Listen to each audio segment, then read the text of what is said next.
Bon, l'innovation porte sur un appareil de laboratoire qu'on appelle un appareil biomédical qui sert à mesurer la vitesse de sédimentation sanguine. La vitesse de sédimentation sanguine est donc une analyse de laboratoire qui est souvent demandée dans les bilans sanguins. Il se trouve que traditionnellement, ça se fait avec une méthode manuelle. Alors comme j'ai fait beaucoup d'années dans les laboratoires, j'ai observé que cette méthode manuelle a des imperfections, voire des insuffisances. J'avais décidé tout simplement d'apporter des innovations, c'est-à-dire de créer un appareil qui sera automatique, qui n'aura pas plus besoin de ces tracasseries de manuel. Donc c'était ça en résumé l'objet de l'innovation. Donc le concours, comme vous l'avez dit, s'est passé au Congo, Brazzaville, organisé par l'OAPI. Donc il y avait un salon à Congo Brazzaville.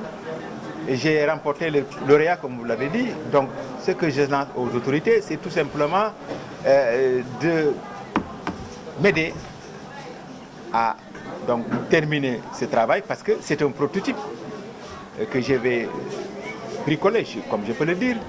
Mais là, j'ai besoin d'un vrai prototype parce qu'en dehors du lauréat, je suis choisi par l'Afrique, pour représenter l'Afrique plutôt, au sommet de Genève qui se tiendra, bon, on m'a dit la date tout récemment, du 10 au 14 mars prochain, c'est-à-dire dans quelques mois. Voilà. Donc ce que je demande, c'est de m'aider à fabriquer, à terminer le prototype et aussi à préparer ce voyage, à préparer donc cette présentation qui sera faite au niveau mondial. Mon tout tourne autour de Cheikh Ahmadou Bamba. Depuis que je suis à l'hôpital, j'ai toujours été jawriñ de Daïra Touba, hôpital Louga, Daïra Touba, hôpital Dantec. Donc mon tout se réside en Seigne Touba. Et j'ai vu que donc, comme lui, c'est une référence, il aime travailler. Et donc le travail, donc la soumission est son credo. Et moi je dis que je travaille parce que peut-être vous ne savez pas, mais je suis à la retraite. Après mes 35 années, je suis à la retraite, mais je continue à enseigner dans les écoles de santé. J'enseigne dans 6 à 7 écoles de santé.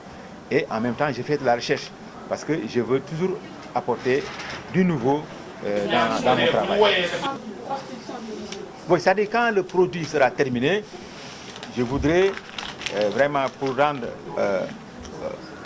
honneur à monsieur le maire qui m'a fait vraiment cette distinction, je voudrais que l'usine soit installée à Diourbel. L'usine qui va produire cet appareil qui sera vendu dans tous les hôpitaux. Parce que, monsieur le maire, c'est un marché de plusieurs milliards. Parce que tous les hôpitaux, tous les centres de santé, tous les dispensaires en ont besoin. Pas seulement au niveau du Sénégal, mais au niveau de l'Afrique aussi. Bon, écoutez, le prix, bon, je ne veux pas le cacher. Il y a l'IFPMA qui m'a donné donc 4 millions et qui a dit qu'il va m'accompagner si je veux aller plus loin. Voilà. Donc ces 4 millions, c'est pour donc travailler à faire un prototype.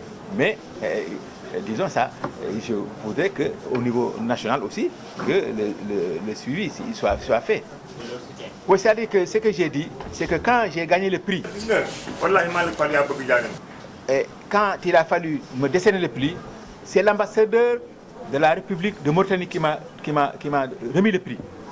Et j'étais vraiment heureux, parce que c'est un pays ami, mais j'étais déçu. Parce que je m'attendais à ce que le consul du Sénégal au Congo vienne. Après la soirée, le dîner de gala, après que tout s'est passé, j'ai demandé où est notre consul. Bon, on n'a pas dit. Bon, je ne sais pas s'il est malade ou bien s'il n'a pas été convié, mais toujours dit qu'il devait être là. Parce que l'ambassadeur de Mauritanie, il était là-bas, mais sa délégation n'était pas là. C'est-à-dire la Mauritanie était invitée au même titre que le Mali, mais ils ne sont pas venus. Il y avait les Nigériens, il y avait les Maliens, il y avait les Camerounais. Donc eux, ils n'étaient pas.